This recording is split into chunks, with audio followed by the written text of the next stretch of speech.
Hey guys, Zach Draskovic here. Today in this video, I'm going to be showing you how to successfully repair a transducer that has been cut. Now somehow my transducer, despite being strapped here to the back of the boat, was cut in some manner. So I got to figure out how to repair it, because a new transducer is $500+ and that is money I don't have right now.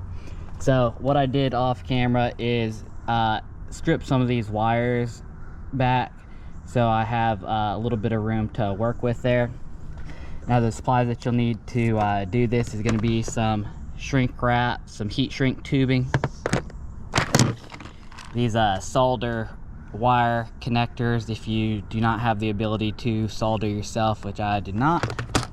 Just some aluminum foil, which you probably already have, some scissors, electrical tape, and I have a heat gun here, but if you don't have a heat gun, you can use a lighter as well. And I'll try to show you step by step here as I do it. It's going to be a little tedious. There's a lot of little wires here, but I'll show you at least one so you can get an idea what you're working with here. Now first thing we're going to do is get some of these connectors here, and we're going to slide them. Let's see what the biggest is. We're going to slide them over all of this.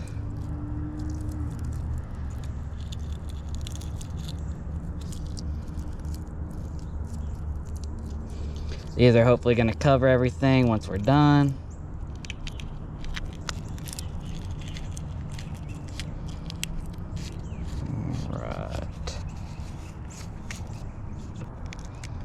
Well, I didn't mention, first thing you're probably going to want to do after you get all your wires and stuff ready to connect is make sure that you don't have anything hooked up to power, because I do not want any of y'all getting electrocuted.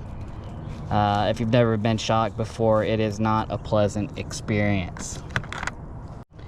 Alright, now we're going to begin the joining of the wires after we got some of these heat shrink tubings sitting on your cord. All you're going to do is stick these two pieces in, making sure you got your wires wound together good. We're going to stick them in. Oops.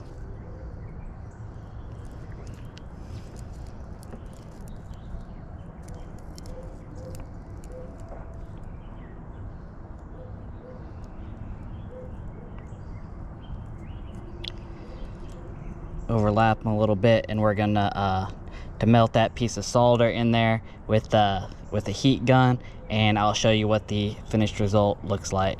Right here you could also do a lighter if you do not have a heat gun. Alright, I finished soldering all these wires together with a little heat shrink solder tubing. Now I'm going to do the second part, where I'm going to cut some aluminum foil here and rewrap these wires, because they need to be shielded here, so I'm going to try to get some shielding wrapped over them.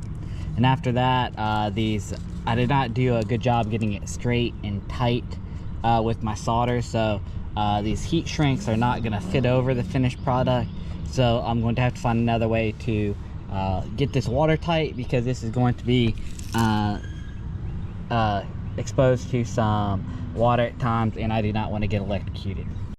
Alright, I got all the wires wrapped up now, so I covered the whole thing in aluminum foil, because it was all wrapped up and shielded to give it some extra protection from some interference here.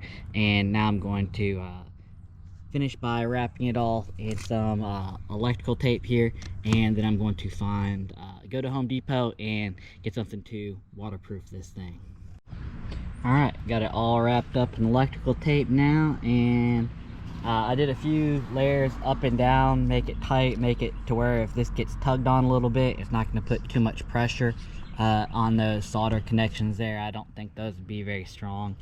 So this is not going to make it waterproof, but it will make it towards a little bit more resistant to getting tugged on here, and maybe make it easier for me to coat it here in some waterproofing.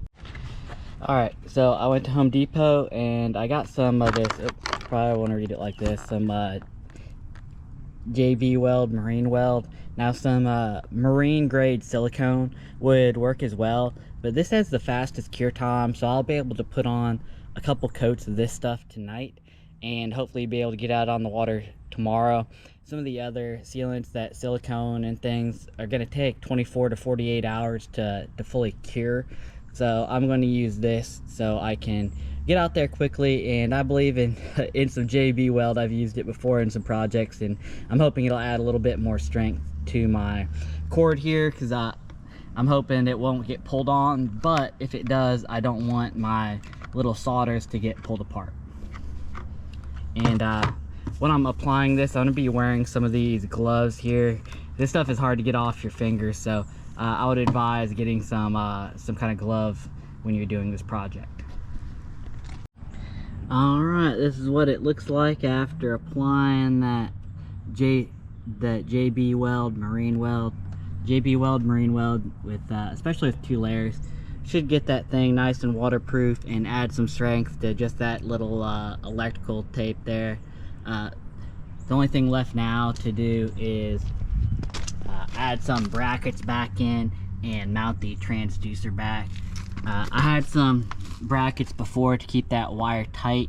You want the wire tight to your hole there, so you don't get it cut by anything. You know, mine had those brackets before, still got cut somehow or another. Might have got pinched up against a rock or dock. I don't know, but we're gonna go and redo some brackets and get that thing mounted and see if this all was worth it. Alright, as you can see, we got her working again, and we might have a couple fish here. We're gonna go check it out.